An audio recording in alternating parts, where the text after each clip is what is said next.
Since Starmer has come in, I have been very, very much on the train that he needs to put out policy. Policy is essentially the bread and butter of politics. It's, you know, the meat that you can really get your teeth stuck into. It's the stuff that you can actually talk about.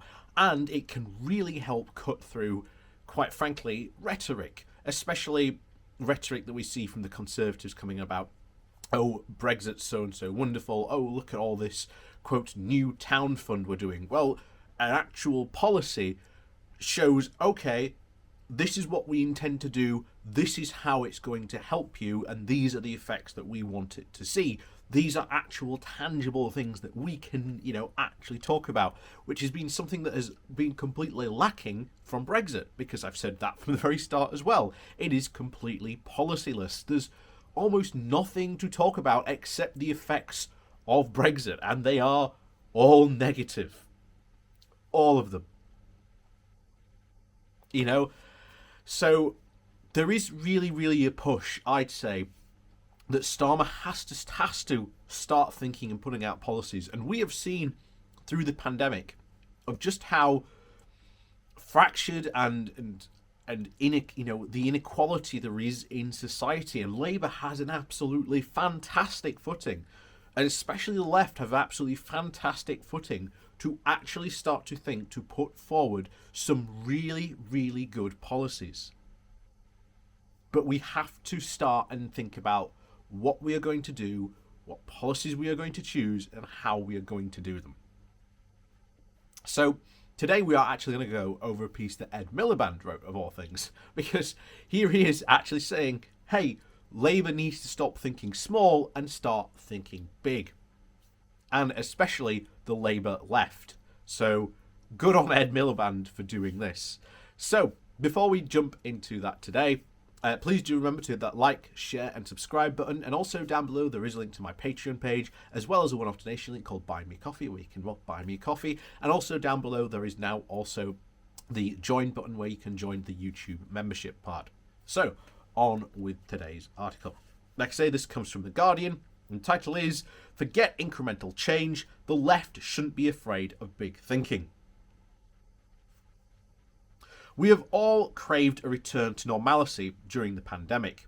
As we emerge from this crisis, it's tempting to think that big change is the last thing that we need right now, and that we should instead be aiming for mere stability. But with this analysis, however, ignores the lessons from the events of the last decade. Unrestrained markets have produced a financial crisis. A deep sense of our economy is failing millions of people led to Brexit. The effects of COVID-19 have been made significantly worse by the deprivation and inequality that characterise our country. Each of these crises is a manifestation of the underlying political, social and economic problems that have been intensifying for decades. They have each sounded an alarm about the way our economy and society are run, and we now must actually start to address these causes. For this reason, politics of a modest incrementalism won't meet the demands of the current moment. Though Brexit and the elections of Donald Trump and Boris Johnson, the right has sought to approach the scale of disconnect and the traditional causes of the left. The stagnant wages and underinvestment, the loss of well-paid manufacturing jobs and regional inequalities.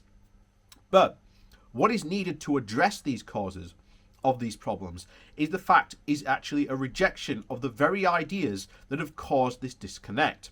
The dogmatic faith in markets, deregulation, exploitation masquerading as flexibility, the belief that wealth will trickle down.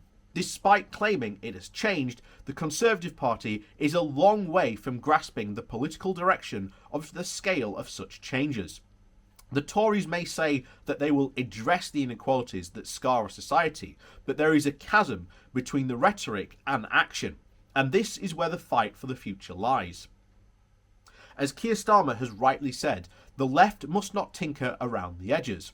Although the financial crisis should have marked the end of an era of unfettered free markets, the left has actually struggled to define what a new settlement should actually look like, or build a majority to actually get there. The basis of a new majority should be founded on addressing Britain's deep deep economic fissures.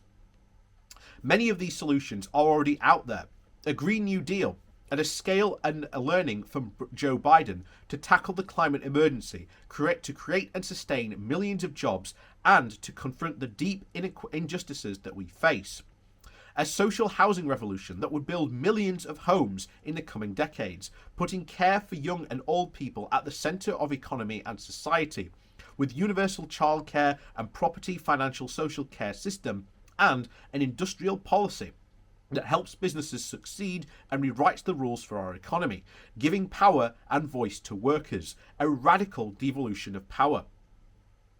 Going big on some of these ideas could offer a genuine and transformational change, forming the basis for a new settlement that will allow Labour to build on great things about our country and create something better. Writing a new social contract to give everyone a stake to tackle the country's deep inequalities, putting markets in their place as a servant, not the master, and renewing our democracy. This sounds ambitious because it is meant to be. Some will doubt whether we can actually ever persuade people that we need to have a big change. Others will suggest a far more modest playbook is wise with electoral strategy.